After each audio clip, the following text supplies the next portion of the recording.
Thank you for the opportunity to present the assessment of fibrosis markers in the HEPSANET collaboration.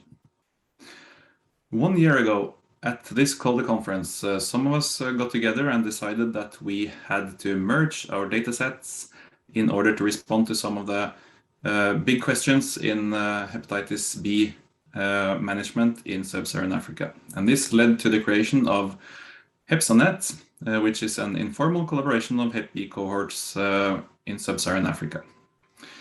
Till now, we have merged data on 3,645 chronic Hep B patients from 11 sites in 8 countries, and the first joint analysis will be presented here.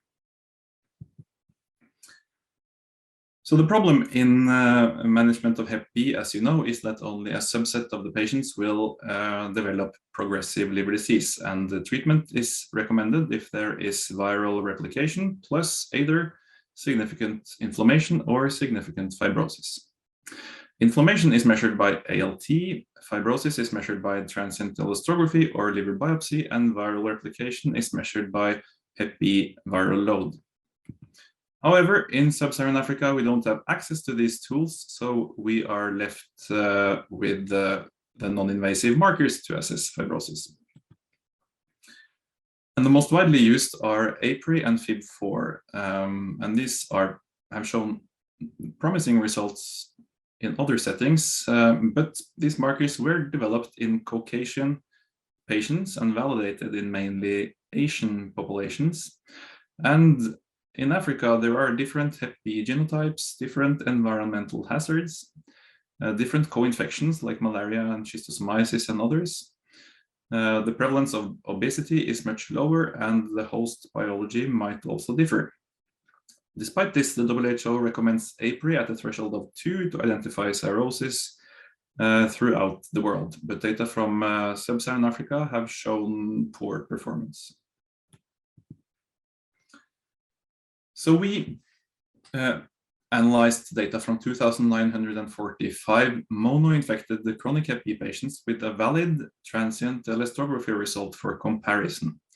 We excluded those who were pregnant, children, those on antiviral therapy, those with grossly elevated ALT, or with HIV, Hep C, or Hep D co-infection.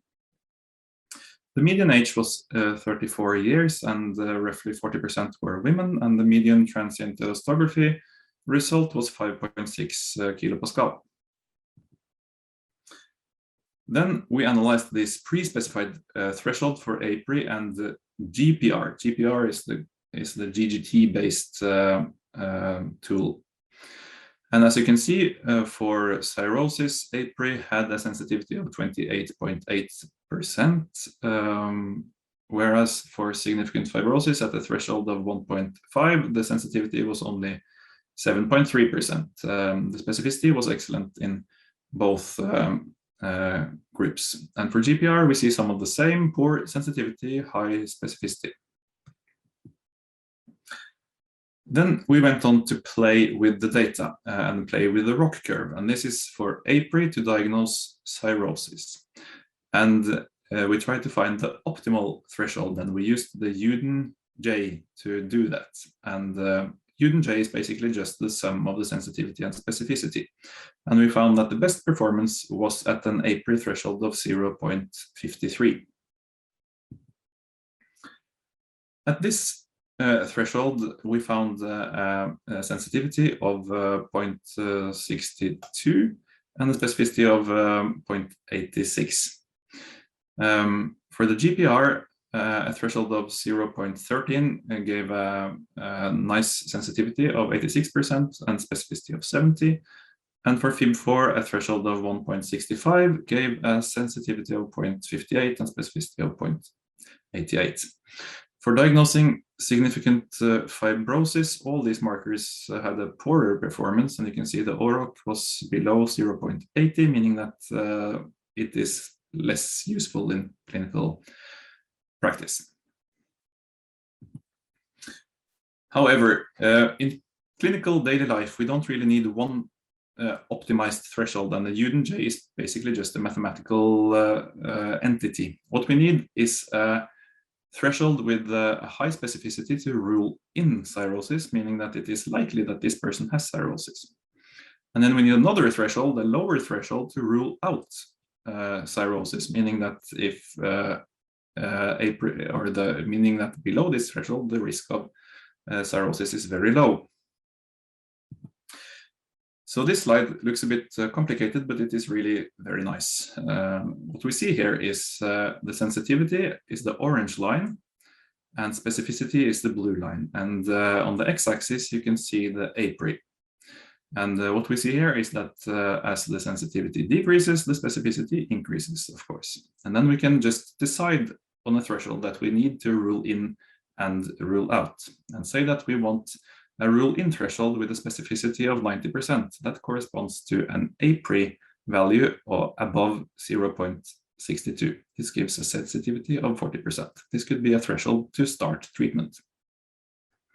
Then we can decide on a rule-out threshold with a high sensitivity of more than 80%. This corresponds to an APRI value of below 0.32.